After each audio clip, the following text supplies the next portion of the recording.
professora Alane falando. Nosso tema de hoje é a economia agroexportadora brasileira nas primeiras décadas do século XX.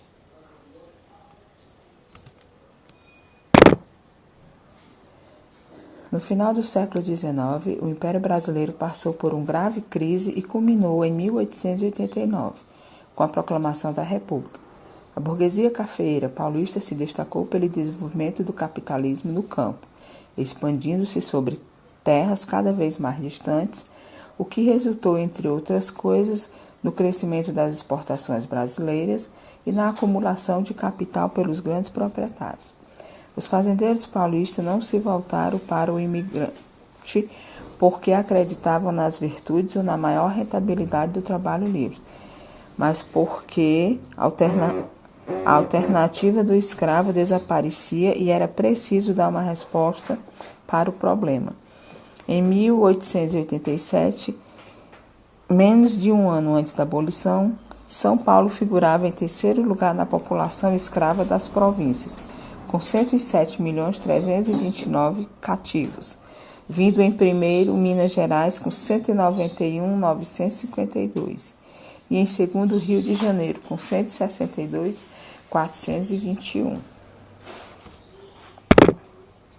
A ideia de modernidade ganhava espaço nos segmentos médios e urbanos, profissionais liberais, comerciantes, intelectuais, etc., que não mais se identificava com o velho país de mentalidade aristocrática e escravocrata. Era preciso mudar e, para muitos, a monarquia representava atraso e a república a modernidade. Nas duas últimas décadas do século XIX, setores da sociedade urbana brasileira começaram a sonhar com a república, tomando como modelo os Estados Unidos da América, exemplo do progresso e modernização. A ideia republicana ganhou corpo a partir da publicação do Manifesto Republicano no jornal A República, em 1870, assinado por jornalistas, intelectuais, entre outros. O Manifesto Republicano deixou transparecer, por meio de seu slogan, "Somos da América e queremos ser americanos", a ideia de que a monarquia era uma planta exótica no continente quando os demais países americanos eram república. Os republicanos defendiam também o federalismo, isto é, a ampla autonomia das províncias em relação ao governo central. Nesse sentido, vinha ao encontro das aparições da emergente burguesia agrária do Oeste paulista. O ideal do federalismo presente no manifesto tinha como modelo o federalismo norte-americano, cujas origens remontavam ao período colonial. Entre os brasileiros, o ideal federativo, associado aos republicanos, buscava essencialmente a hegemonia política dos grandes fazendeiros representante o capitalismo agroexportador. O federalismo republicano, sob a influência estadunidense, defendia o liberalismo. Era contrário ainda a qualquer tipo de legislação que protegesse os interesses dos trabalhadores. Esse modelo acabou por se impor a partir da proclamação da República, garantindo a hegemonia política das elites agrárias e a exclusão popular.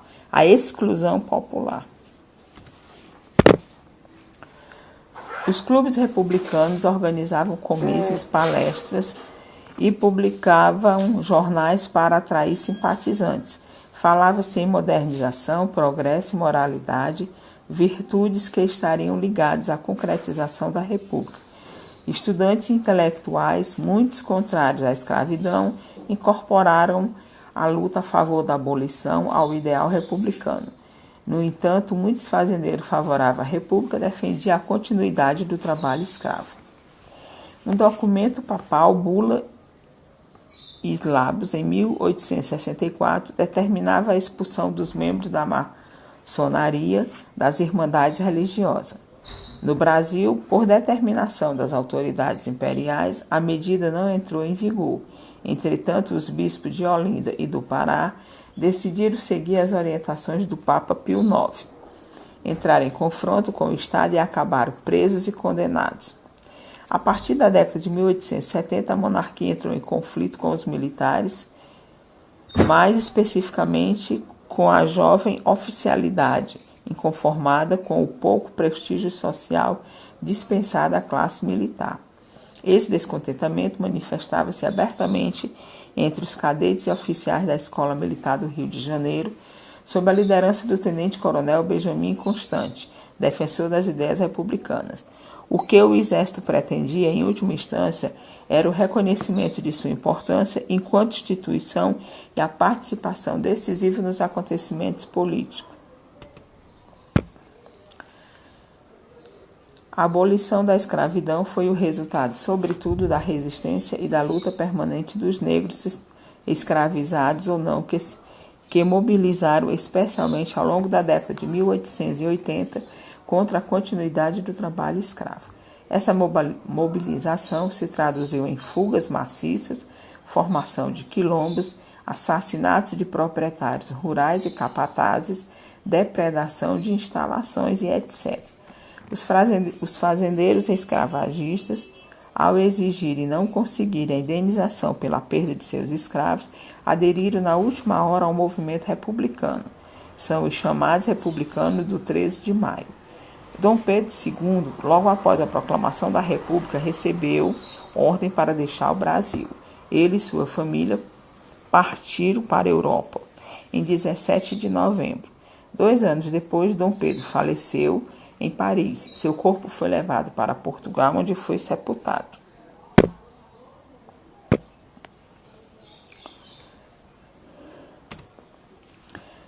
A República proclamada e instaurada, no entanto, não foi a coisa pública tão sonhada.